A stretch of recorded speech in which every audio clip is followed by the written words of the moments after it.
il y a deux sortes d'opposition au regard de cette notion de changement, à savoir une première opposition entre changement de norme et changement de système.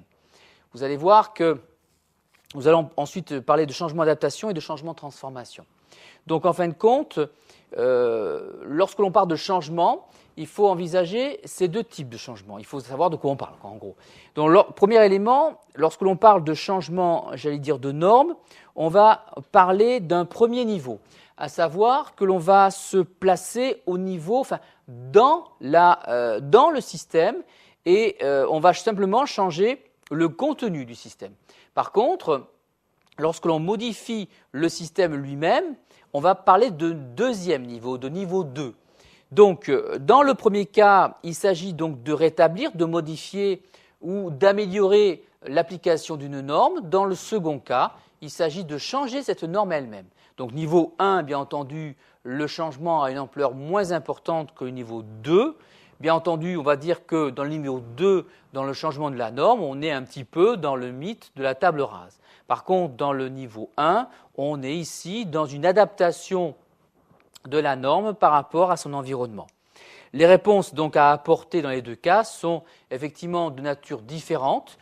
Dans le niveau 1, il s'agit effectivement de s'adapter, j'allais dire, à l'environnement. Dans le niveau 2, on s'aperçoit effectivement que l'organisation n'est pas du tout adaptée.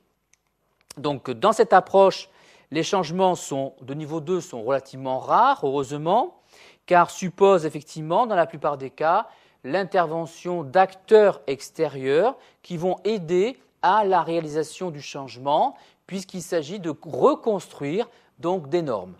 Bien entendu, dans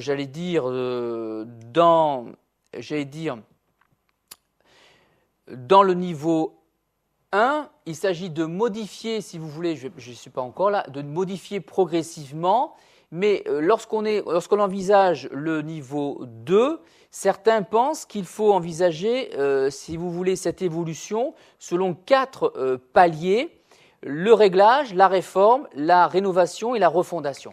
Alors effectivement, le réglage et la réforme peuvent donc appartenir au niveau 1. Tout ce qui est rénovation et refondation pourrait appartenir au niveau 2. Bien entendu, le niveau 2 donc suscite des ruptures et des transformations importantes de l'organisation ou des transformations de l'organisation dans son ensemble. Donc là, nous avons bien ici, au niveau de la notion même de changement, premier élément, la différence entre un changement de norme et un changement de système. Le changement, j'allais dire, de norme, effectivement, est d'un niveau 1 et le changement du système à niveau 2. L'implication des acteurs sera complètement différente. Nous avons une autre opposition qui est une opposition entre des changements, donc j'allais dire adaptation, et des changements transformation. Dans les cas, j'allais dire de faibles changements, on est dans l'adaptation. L'adaptation légère, bon, on est bien d'accord que nous savons que l'organisation doit évoluer par rapport à l'ensemble de son environnement. C'est pour cela que nous nous situons dans un changement plutôt adaptation. Si l'environnement change davantage, il s'agira de renforcer les atouts, faire mieux ce que l'on fait déjà. Enfin, bien ce que l'on fait déjà. Si les changements sont plus forts, on parle ainsi de correction, c'est le vocabulaire, correction stratégique. L'entreprise remet en cause certaines décisions passées et modifie une partie, par exemple, de son portefeuille d'activité. Donc ici, le changement est plus fort, on parlera plutôt d'un changement de transformation, puisque l'équilibre du portefeuille d'activité va être malmené, c'est plus important qu'un changement d'adaptation. Le degré supérieur consiste à un repositionnement, qui est une nouvelle définition. On parlera de transformation, voire de mutation. Bon, effectivement, si vous voulez, l'évolution, la distinction entre adaptation et transformation est relativement peu précise. Lorsqu'il s'agit d'une adaptation par rapport à un élément de la segmentation stratégique, on parlera d'adaptation. Et lorsqu'on parlera effectivement de bouleversement ou de mutation, on parlera effectivement de transformation. Bon. Bien entendu, l'exemple même, ce sont les stratégies que l'on retrouve aujourd'hui, à savoir le recentrage sur le métier de base, en gros l'abandon de son métier d'origine, ou le recentrage, donc acquérir de nouveaux savoir-faire, changer son périmètre d'activité. Ça rentre également dans le champ d'application de cette notion de changement, j'allais dire transformation. Les stratégies, si vous voulez, de recentrage sur le métier de base, donc on appelle ça des corrections, voire un déplacement d'identité de l'entreprise, un repositionnement. Donc, effectivement, alors l'idée principale, si vous voulez, par rapport à tout ça, c'est qu'on a une vision plutôt non plus d'adaptation, mais alors l'adaptation au regard d'un repositionnement, on n'a pas véritablement une transformation. Mais le recentrage sur le métier de base apparaît être une adaptation profonde sans que l'on ait une transformation, puisqu'il n'y a pas véritablement l'abandon de son métier donc d'origine. Bien entendu, selon la nature du changement, les dimensions de l'entreprise touchées donc, ne sont pas les mêmes. Dans les changements adaptation, il s'agira par exemple donc d'améliorer l'organisation de la production, de la distribution, d'introduction de certains modèles. On ne bouleverse pas donc la structure ni l'équipe de management. On va faire une petite évolution, alors que dans le changement transformation, on va modifier effectivement la structure, changer les qualifications de certaines personnes, j'allais dire modifier, restructurer l'outil donc de production ou supprimer certaines activités. Effectivement, donc là, quand on supprime certaines activités, on a plus une volonté de faire une stratégie d'externalisation. Donc, on a un changement donc plus profond et une vision de l'entreprise qui change aussi pour les parties prenantes, puisqu'il y a une volonté de se repositionner sur le segment stratégique. Bien entendu, sur le plan humain, le changement adaptation n'est jamais facile, j'allais dire. Les changements ne sont jamais faciles. Il s'agira d'apprendre de nouvelles technologies. On verra que la formation jouera un rôle important. Dans le second cas, effectivement, j'allais dire, les conséquences sont relativement plus radicales ou fondamentales.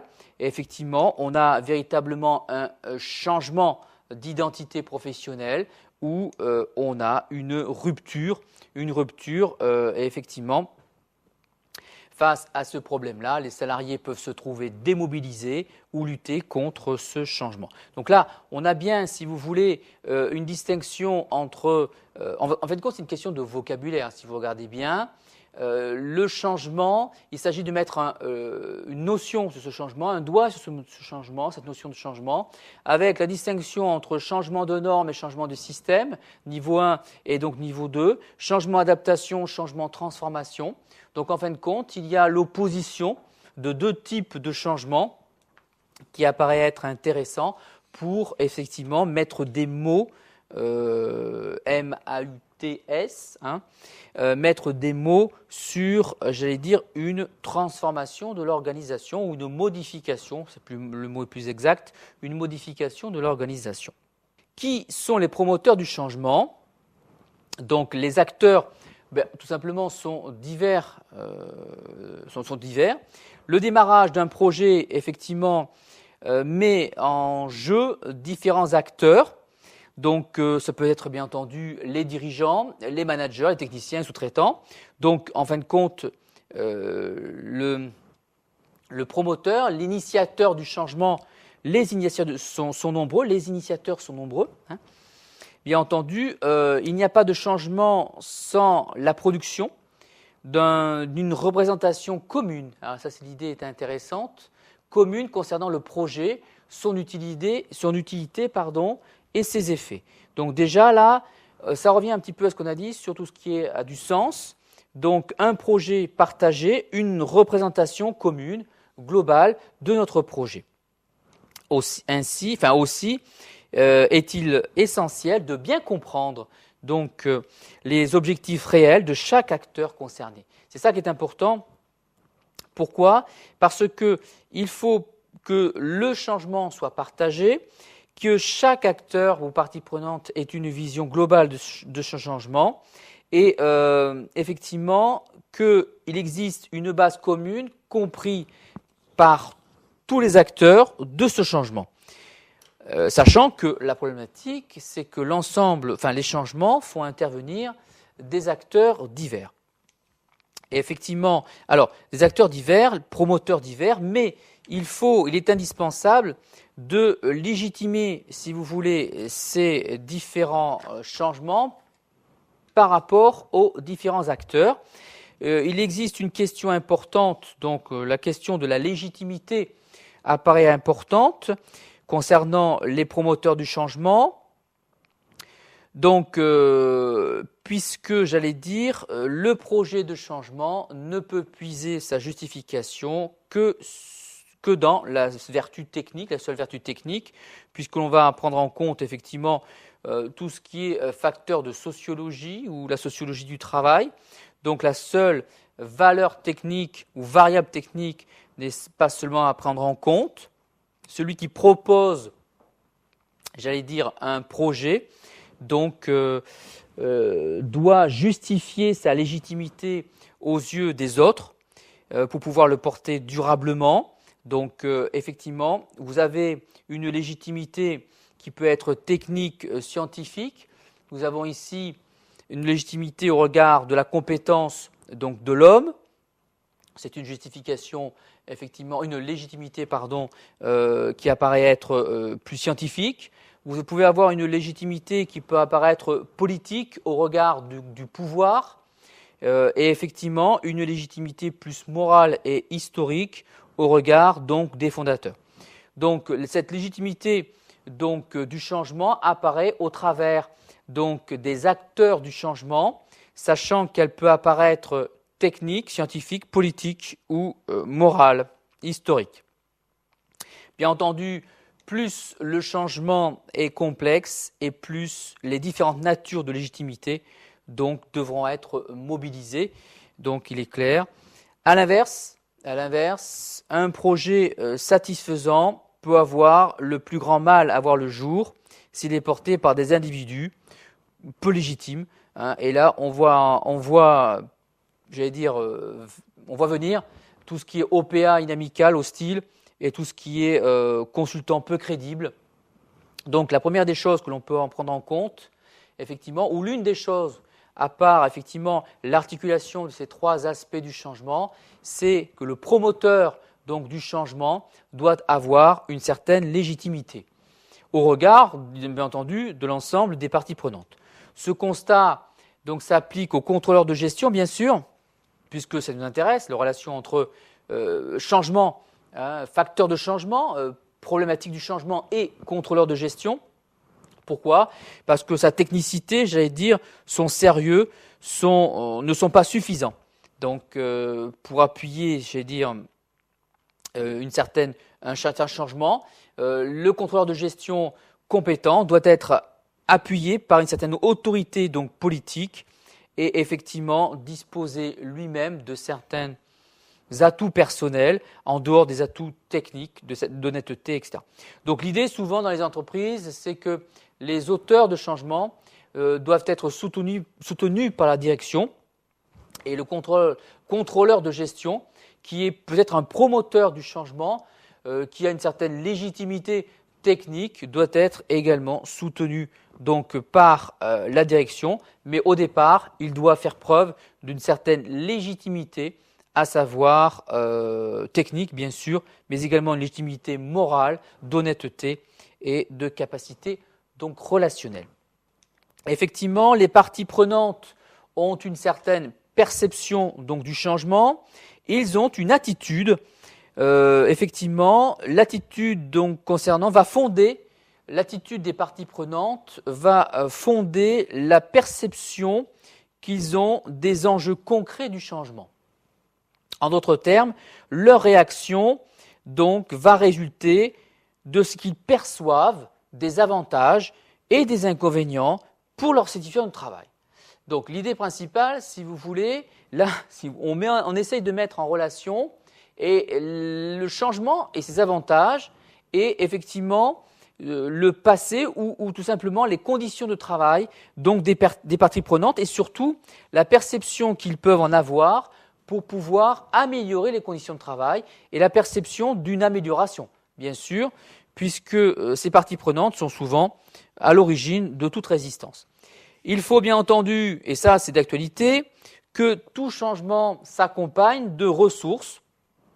Donc la perception donc, du changement dépend de la perception des ressources que les dirigeants sont prêts à mettre dans le changement.